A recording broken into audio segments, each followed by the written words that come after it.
Hello बच्चों, मैं दीपेंद्र सिंह आप सभी का एक बार फिर से आपके अपने यूट्यूब चैनल राधे स्टडी हम में स्वागत करता हूं।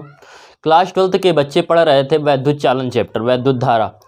इसमें आप लोगों ने इस लेक्चर से पहले पढ़ा था प्रतिरोधों का श्रेणी क्रम संयोजन और समांतर क्रम संयोजन, दोनों पढ़ लिया था। आज पढ़ेंगे प्रतिरोध की ताप पर निर्भरता। तो आज का जो आपका टॉपिक है वो है प्रतिरोध की ताप पर निर्भरता। प्रतिरोध की ताप पर निर्भरता कि प्रतिरोध ताप पर किस प्रकार निर्भर करता है। देखो, इसको समझने के लिए कुछ बेसिक समझेंगे, फिर उसको आपको हम बताएंगे कॉन्सेप्चुअल कि हमने देखो क्या किया कि माना किसी चालक तार का प्रतिरोध 0 डिग्री सेंटीग्रेड ताप पर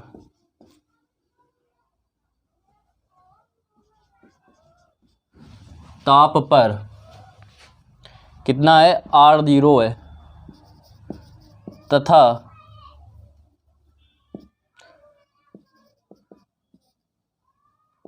तार का ताप T डिग्री सेंटीग्रेड बढ़ाने पर RT हो जाता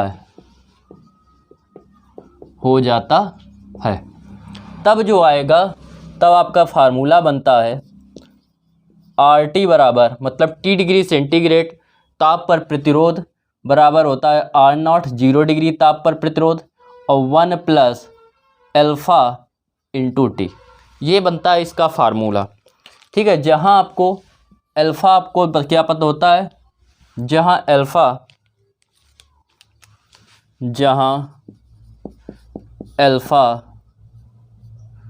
तार के पदार्थ का प्रतिरोध ताप गुणांक है। तार के पदार्थ का प्रतिरोध ताप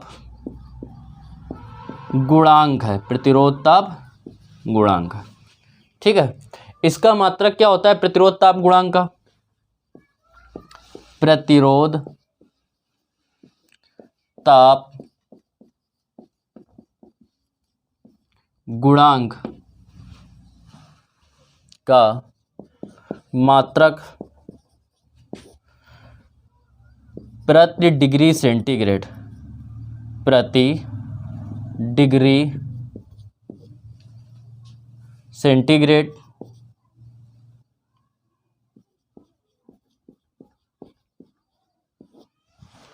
अथवा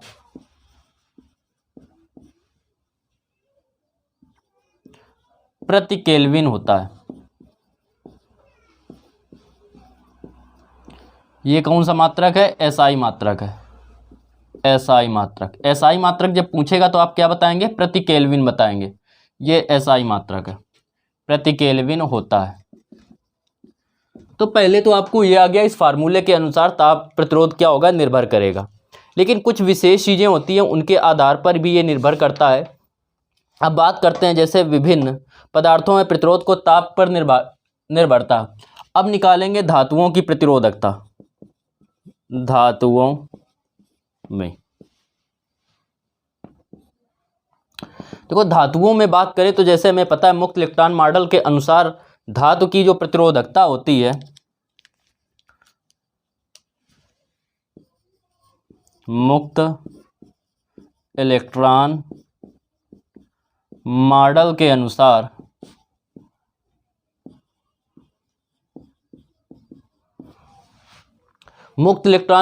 अनुसार आप लोगों ने जो पढ़ा था वो पढ़ा था R बराबर ml NE square A into tau, NE square A into tau के पढ़ा था ml NE square A into tau के पढ़ा था। ये पढ़ा था आपने, आर बराबर प्रतिरोध बराबर, ये आपने पढ़ा था जब ओम के नियम की उत्पत्ति किसके आधार पर की थी, अनुगमन अपवाद हवा अनुगमन वेग के आधार पर। तो अपवाद हवा अनुगमन वेग के आधार पर जब ओम की नियम की उत्पत्ति की थी तो आपने पढ़ा था आर बराबर ml upon NE square A plus tau. तो देखो ध्यान दीजिए इसमें, अब देखो इस फार्मूले में देखेंगे आप तो देखेंगे क्या कि m आपको पता है कि इलेक्ट्रॉन का द्रव्यमान नियत होता है, E आपको पता है इलेक्ट्रॉन पर आवेश होता है नियत होता है। जब हम कोई तार लेंगे तो उसका L और A बदलेगा नहीं, पृष्ठ परिच्छेद क्षेत्रफल और L बदलेगा नहीं। चेंजमेंट किस में आएगा, N में और टाउ में। N क्या है, मुक्त इलेक्ट्रॉनों की संख्या, और टाउ क्या है, श्रांतिकाल। तो देखो यहाँ से अगर R प्रोपोर्शनल टू लें तो क्या आएगा 1/n, तथा R प्रोपोर्शनल टू किसके आएगा 1/टाउ के, 1/टाउ के। जब ताप बढ़ाते हैं तो n के मान में वृद्धि होती है जबकि टाउ के मान में कमी होती है। जब तार का ताप बढ़ाते हैं, तार का ताप बढ़ाते हैं तब n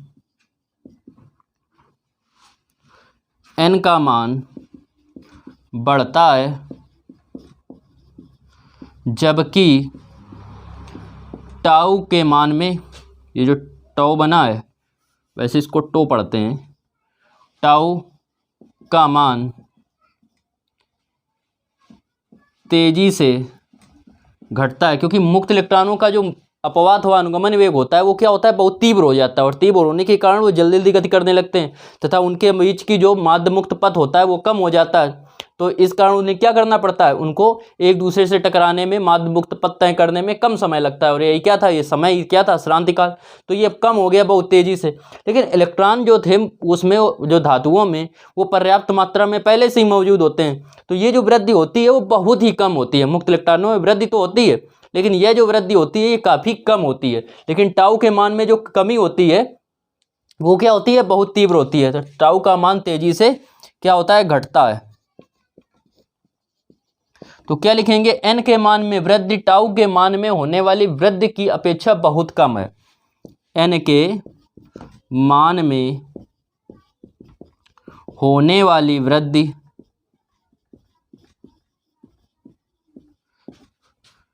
टाउ के मान में होने वाली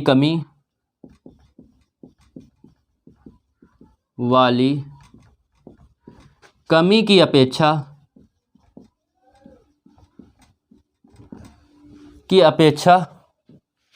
बहुत कम है। मतलब ये प्रभाव तो आर के मान में दोनों डाल रहे हैं, ये बढ़ रहा है, जब ये बढ़ेगा तो ये क्या होगा, घटेगा। यहाँ पे इसमें ये बढ़ा तो ये क्या हुआ, घटा। और ये क्या हो रहा है, बहुत तेज़ी से घट रहा है, और जब ये तेज़ी से घट रहा है तो ये बहुत तीव्र गति से बढ़ेगा। अर्थात इसमें तो बहुत कम वृद्धि हुई, लेकिन इसमें जो कमी हुई उसकी अपेक्षा इसका खास कोई प्रभाव नहीं है। इस कारण ये प्रभावित करेगा प्रतिरोध के मान को। तो प्रतिरोध के मान को ये क्या करेगा, ये कम हो रहा है तो प्रतिरोध का मान क्या होगा, बढ़ेगा। इसका कोई खास प्रभाव नहीं, क्योंकि मुक्त इलेक्ट्रॉन क्या होते हैं, बहुत ही कम संख्या में बढ़ते हैं, जबकि उनके बीच जो श्रांतिकाल होता है बहुत तीव्र गति से घटता है। तो ये जब घटेगा, व्युत्क्रम का मतलब क्या होता है, उल्टा। ये बढ़ेगा तो ये घटेगा, और ये घटेगा तो ये बढ़ेगा, उल्टा होगा ना। तो ये घट रहा है तो ये क्या होगा, बहुत तीव्र गति से बढ़ता है, तो अपेक्षा बहुत कम होती है। अतः R का मान, R या धातुओं का प्रतिरोध, अतः धातुओं का प्रतिरोध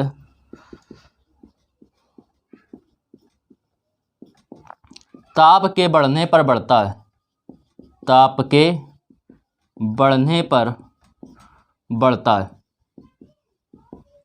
प्रतिरोध अथवा प्रतिरोधकता भी कह सकते हैं, ठीक है, विशिष्ट प्रतिरोध जिसको बोलते हैं। तो आपको समझ में आया कि क्या होता है कि मुक्त इलेक्ट्रॉन मॉडल के अनुसार या अपवाद हवा अनुगमन वेग के अनुसार, जब आपको बताया था ओम के नियम की उत्पत्ति, जो काफ़ी इंपॉर्टेंट भी था, ये भी बताया था आपको, तो उसके अनुसार आर को जो बराबर होता है वो क्या होता है, ml upon NE square A tau. m नियतांक है इलेक्ट्रॉन का, क्या है, द्रव्यमान। L क्या होगा, जो तार लेंगे उसकी लंबाई फिक्स रहेगी, ताप बढ़ाने पर उसमें कोई खास फर्क नहीं आएगा। A जो होगा उसका अनुप्रस्थ परिच्छेद क्षेत्रफल, ये भी खास प्रभावित नहीं होगा। बदलेंगे कौन, E क्या होता है, इलेक्ट्रॉन पर आवेश, ये तो बदलेगा ही नहीं। तो n और टाउ पर निर्भर करेगा। तो r प्रोपोर्शनल टू होगा, इसके भी व्युत्क्रमानुपाती है, ये भी इसके व्युत्क्रमानुपाती है व्युत्क्रमानुपाती, मतलब उल्टा नियम होंगे। तो जब ताप बढ़ाते हैं तो n का मान तो बढ़ता है, तो इसके कारण इसको घटना चाहिए, और इसका मान बहुत तीव्र गति से घटता है, तो इसका मान क्या होना चाहिए, इसके घटने के कारण इसका बढ़ना चाहिए। लेकिन इसके में जो वृद्धि होती है वो इसके में कमी की अपेक्षा बहुत ही कम होती है, तो इसलिए ये ज़्यादा प्रभाव डालेगा। और ये जब ज़्यादा प्रभाव डालेगा तो ये क्या कर रहा है, इसको बढ़ा रहा है। ये जब खुद घट रहा है तो ये क्या कर रहा है, इसको बढ़ा रहा है। तो इस कारण क्या होता है, ताप बढ़ाने पर धातुओं का जो प्रतिरोध होता है अथवा प्रतिरोधकता होती है वो क्या होती है, तीव्र गति से बढ़ती है। नोट कीजिए।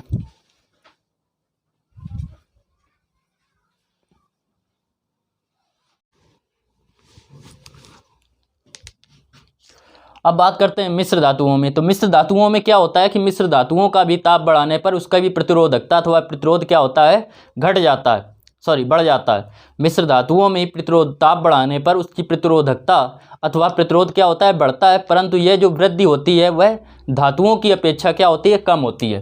तो लिखेंगे मिश्र धातुओं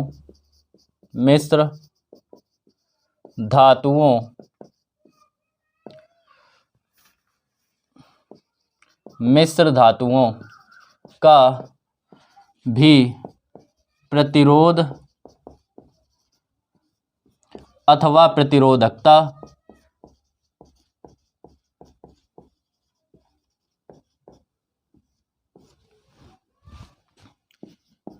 ताप के बढ़ाने पर बढ़ती है।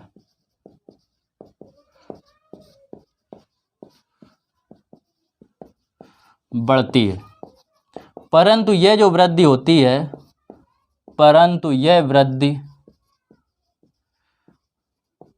धातुओं की अपेक्षा कम होती है।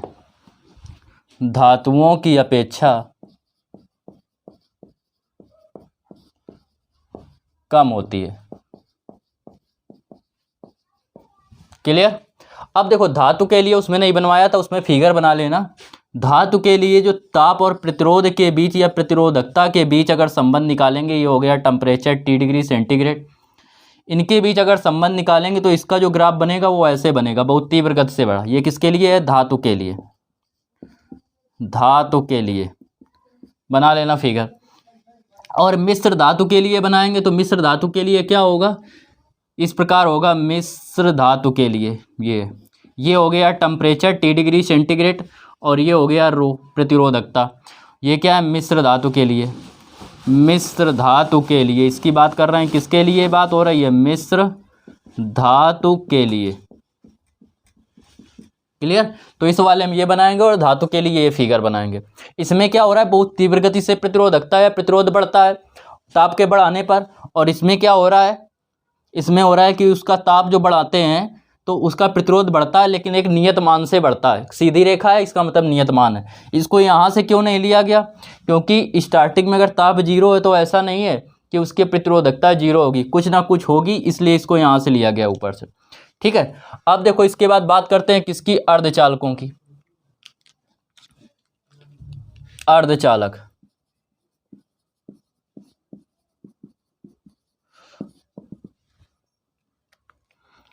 देखो अगर अर्धचालक में बात करें तो अर्धचालक में डिपेंड वही होगा तरीका कि आपने पढ़ा है R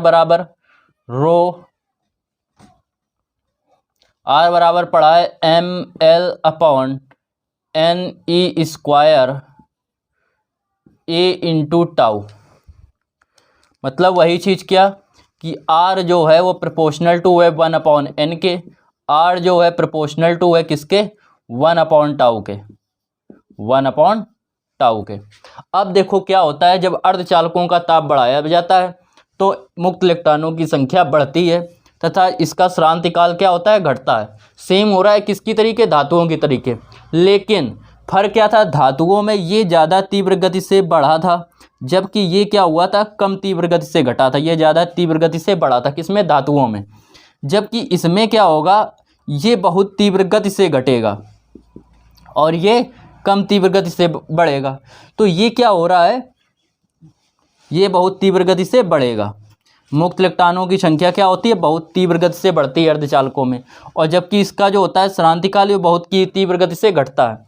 तो जब ये बढ़ रहा है बहुत तीव्र गति से, तो ये बढ़ेगा तो इसके मान को क्या करेगा, कम करेगा, और ये घटेगा तो ये इसके मान को क्या करेगा, बढ़ाएगा। लेकिन जो मुक्त इलेक्ट्रॉनों में होने वाली वृद्धि है वो श्रांतिकाल की अपेक्षा बहुत अधिक है, तो इसलिए प्रभाव किसका अधिक होगा, इसका प्रभाव अधिक होगा n का। तो n के कारण क्या होता है, प्रतिरोध का मान क्या होता है, जब बहुत तीव्र गति से बढ़ रहा है तो प्रतिरोध क्या होता है, बढ़ता है। तो लिखेंगे जब अर्धचालकों का ताप बढ़ाया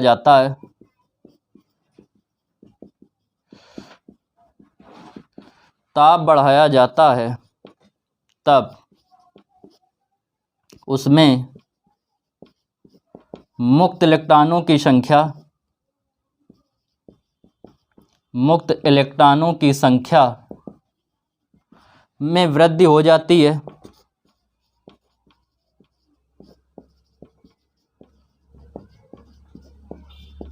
जबकि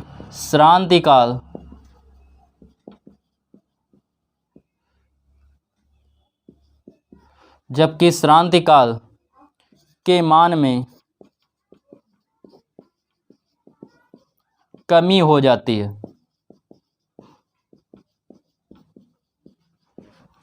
लिखेंगे n के मान में होने वाली वृद्धि, n के मान में होने वाली वृद्धि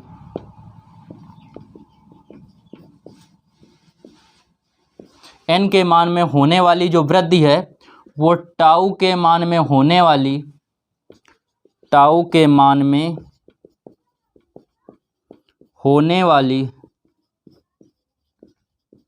कमी की अपेक्षा, होने वाली वृद्धि टाउ के मान में होने वाली कमी की अपेक्षा बहुत अधिक है। तो जब ये ज़्यादा अधिक है, बढ़ रहा है, और ये कम हो रहा है, ठीक है, तो ये ज़्यादा प्रभावित करेगा n। तो n के कारण इसका मान क्या होगा, n का मान जब बढ़ेगा तो ये r n के व्युत्क्रमानुपाती था, तो ये क्या होगा, कम हो जाएगा। अर्थात ताप के बढ़ने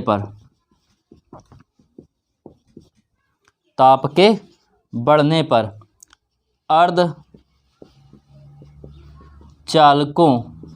अर्धचालकों की जो होती है, अर्धचालकों की प्रतिरोधकता अथवा प्रतिरोध क्या होता है, घटता है, प्रतिरोधकता घट जाती है। क्लियर। अब इसके लिए फिगर बनाएंगे आप, जब इसके लिए R और टेम्परेचर के बीच फिगर बनाएंगे कुछ इस तरीके से आएगा।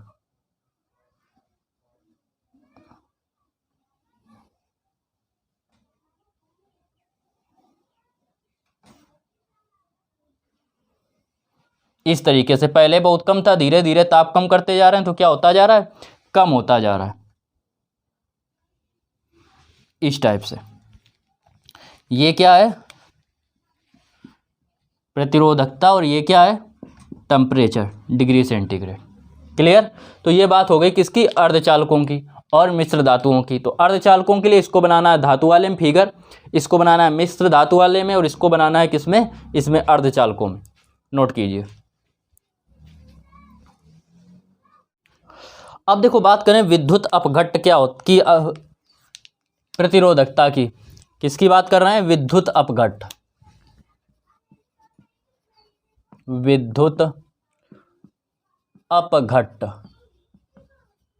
विद्युत अपघट्ट की प्रतिरोधकता की बात करें तो पहले समझो विद्युत अपघट्ट क्या होता है। जो बैटरी में केमिकल भरा होता है या सेल में जो केमिकल होता है उसी को क्या बोलते हैं, विद्युत अपघट्ट बोलते हैं। होता क्या है कि जब ताप को बढ़ाया जाता है तो विद्युत अपघट्ट की श्यानता क्या होती है, बढ़ जाती है, श्यानता घटती है। श्यानता क्या होता है ये समझ लो। तो जो द्रव की विभिन्न परतों के बीच, फर्स्ट ईयर में आपको पढ़ाया गया होगा कि द्रव की विभिन्न परतों के बीच एक बल कार्य करता है, उसे क्या बोलते हैं, श्यान बल बोलते हैं। अर्थात जैसे ये द्रव बह रहा है, ऐसे द्रव का क्या हो रहा है, फ्लो हो रहा है, तो इनकी ये विभिन्न परतों के बीच जो बल कार्य करता है उसी को क्या बोलते हैं, श्यान बल बोलते हैं। जितना श्यान बल अधिक होगा वो कितना होगा, द्रव उतना गाढ़ा होगा, और जिसका श्यान बल जितना कम होगा उसका द्रव क्या होगा, उतना कम गाढ़ा होगा, उतना पतला होगा। तो क्या होता है कि जब ताप बढ़ाया जाता है तो इनका जो वैद्युत अपघट्ट होता है उसकी श्यानता क्या होती है, घटती है, मतलब ये कम गाढ़ा हो जाता है, जिससे क्या होती है, इनकी इलेक्ट्रॉनों की संख्या में वृद्धि हो जाती है। और इलेक्ट्रॉनों की संख्या बढ़ेगी तो अभी आपने पढ़ा कि क्या होगा, इलेक्ट्रॉनों की संख्या के बढ़ने पर प्रतिरोध क्या होता है, घट जाता है। तो इस कारण इनका प्रतिरोध क्या होगा, घट जाएगा। फिर से समझिए, वैद्युत अपघट्ट का जब ताप बढ़ाया जाता है, वैद्युत अपघट्ट का जब ताप बढ़ाया जाता है तो क्या होता है, वैद्युत अपघट्ट की श्यानता घटती है या श्यान बल घट जाता है, जिससे उसमें मुक्त इलेक्ट्रॉनों की संख्या में वृद्धि हो जाती है, और जिस कारण वैद्युत अपघट्ट का प्रतिरोध जो होता है वो क्या होता है, घट जाता है। तो लिखेंगे वैद्युत अपघट्ट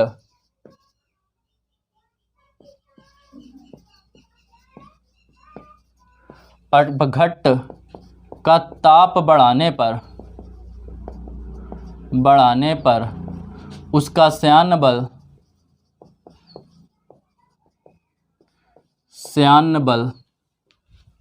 घट जाता है, जिससे उसमें मुक्त इलेक्ट्रॉनों की संख्या में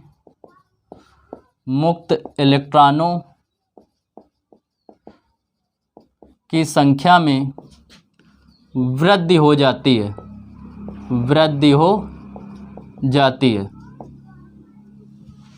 क्लियर?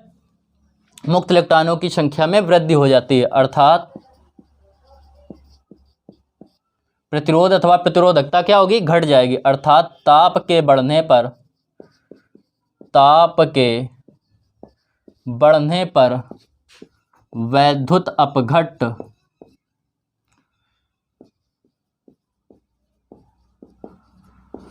अपघट्ट की प्रतिरोधकता अथवा प्रतिरोध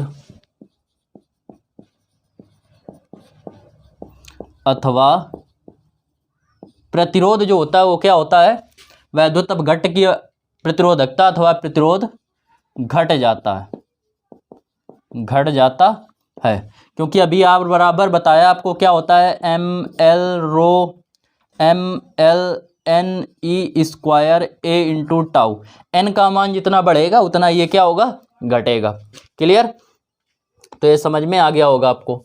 अब इसके बाद बात करते हैं, तो निर्भरता आपकी खत्म हो गई। अब बात करते हैं किसकी, अतिचालकता की।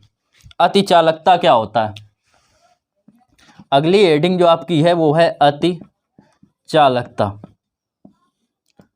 अब देखो समझो, आपको पता है कि अभी आपने ताप की निर्भरता में पढ़ा कि जब धातुओं का ताप बढ़ाया जाता है तो उसकी प्रतिरोधकता क्या होती है, कम होती है, धीरे धीरे घटती है। होता क्या है कि कुछ पदार्थ ऐसे होते हैं, कुछ धातुएं या कुछ पदार्थ ऐसे होते हैं जिनका ताप घटाने पर उनकी प्रतिरोधकता धीरे धीरे घटती है, धीरे धीरे क्या होगी, घटेगी। परंतु एक निश्चित ताप पर उनकी प्रतिरोधकता क्या होती है, अचानक से शून्य हो जाती है या सीधे शून्य हो जाती है।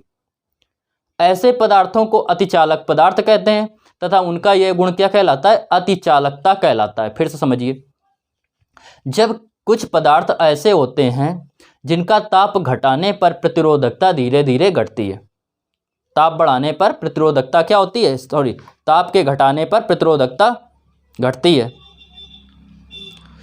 फिर एक निश्चित ताप के बढ़ाने पर प्रतिरोधकता क्या हो रही, धीरे धीरे घट रही है।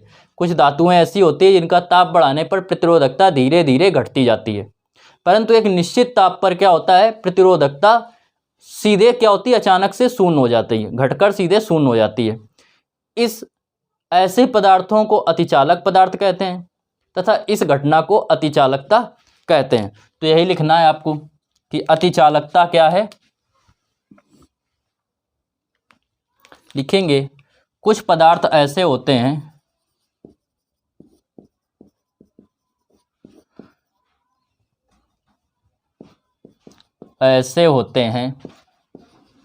जिनका प्रतिरोध अथवा प्रतिरोधकता ताप के घटाने पर पहले धीरे धीरे घटती है,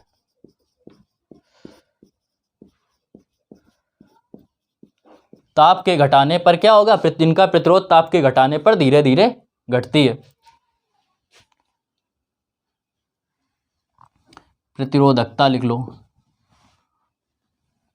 सेंटेंस सही बन जाएगा। प्रतिरोध भी सही है, प्रतिरोधकता, ठीक है। ताप के घटाने पर धीरे धीरे घटती है, परंतु एक निश्चित ताप पर,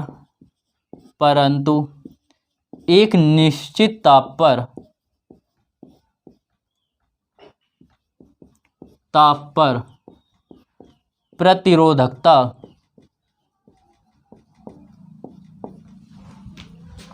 अचानक से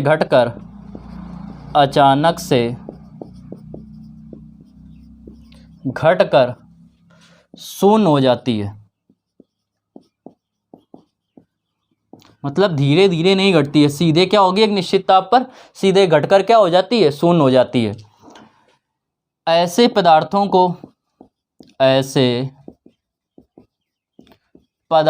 को क्या कहते हैं, अतिचालक पदार्थ कहते हैं। अतिचालक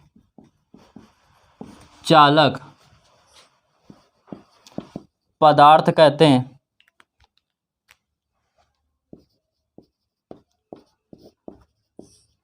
तथा इस घटना को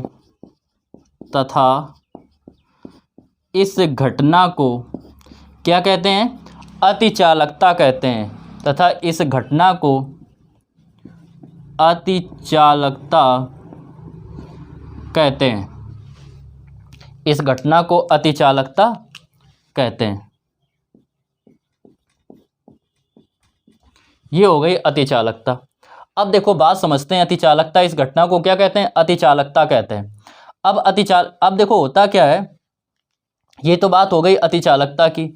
जिस ताप पर यह क्या होता है, वह न्यूनतम ताप या वह निश्चित ताप, जिस ताप पर अतिचालक पदार्थों की प्रतिरोधकता क्या होती है, शून्य हो जाती है, वह निश्चित ताप, जिस ताप पर अतिचालक पदार्थों की प्रतिरोधकता क्या होती है, अचानक शून्य हो जाती है, उस ताप को क्या कहते हैं, संक्रमण ताप कहते हैं। सॉरी, क्रांतिक ताप कहते हैं। इसे क्या कहते हैं, क्रांतिक ताप कहते हैं। तो लिखेंगे वह निश्चित ताप जिस ताप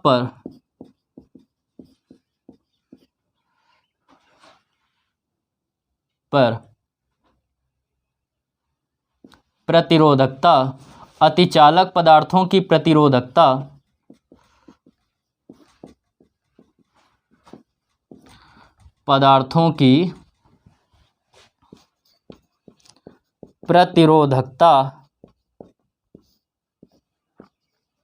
अचानक घटकर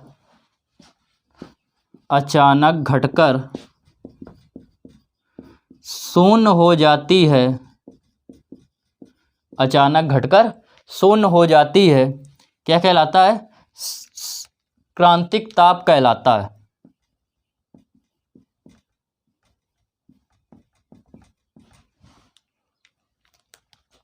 क्रांतिक ताप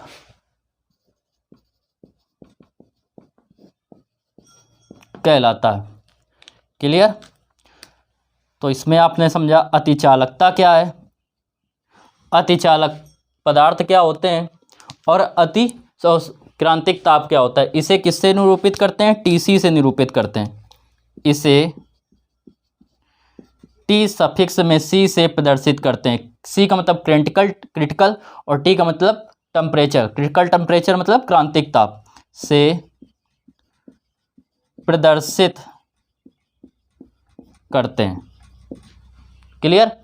अब देखो बात करते हैं कि सभी धातुओं के भिन्न भिन्न धातुओं के लिए अलग अलग होता है। जैसे मरकरी के लिए क्या होता है, क्रांतिक ताप पदार्थ, और टीसी का मान मरकरी के लिए जो होता है वो 4.2 होता है। मरकरी के लिए क्रांतिक ताप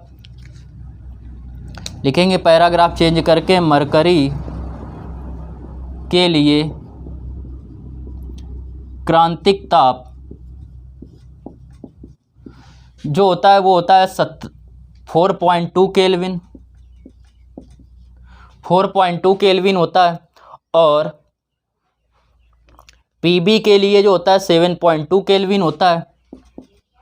पीबी के लिए, लेड मतलब सीसा के लिए जो होता है 1.2 केल्विन होता है, 7.2 केल्विन। तथा एल्यूमिनियम के लिए, एल्यूमिनियम के लिए क्या होता है, के लिए 1.2 के होता है, इतना होता है। क्लियर। तो ये होगा क्रांतिक ताप के बारे में और अतिचालकता के बारे में। विद्युत अपघट्ट की आप पढ़ चुके हैं, तो इसको नोट कर लीजिए आराम से।